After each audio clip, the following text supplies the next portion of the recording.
Champions ట్రోఫీని 1998లో introduce చేశారు. అసలు ఈ ఛాంపియన్స్ ట్రోఫీని ఎందుకు ఇంట్రడ్యూస్ చేశారు అంటే ఐసీసీ 1990లో టెస్ట్ క్రికెట్ ఆడిన దేశాల్లో క్రికెట్ని ఎంకరేజ్ చేయడానికి స్పెషల్గా ఒక టోర్నమెంట్ కండక్ట్ చేయాలనుకుంది.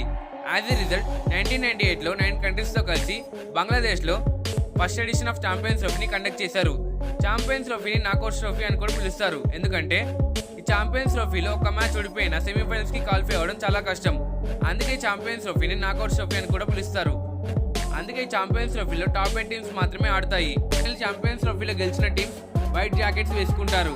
ఇలా ఎందుకు వైట్ జాకెట్స్ వేసుకుంటారు అంటే 2009 ఛాంపియన్స్ ట్రోఫీకి ముందు అప్పటి ఐసీసీ చైర్మన్ అయిన హరుణ్ ఈసారి నుంచి ఛాంపియన్స్ ట్రోఫీ గెలిచే వారికి వైట్ జాకెట్ అండ్ వాచ్ ఇస్తారని అనౌన్స్ చేశారు.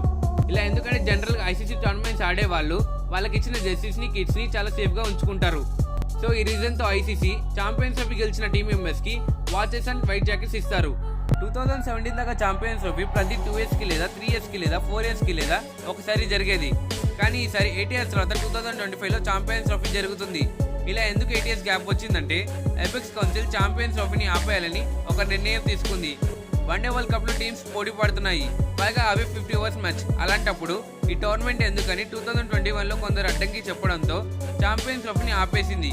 కానీ ఐసీసీ మరోసారి ఓడిఐలో జోష్ పెంచాలన్న ఉద్దేశంతో ఛాంపియన్స్ ట్రోఫీని మరోసారి ఇంట్రడ్యూస్ చేసింది.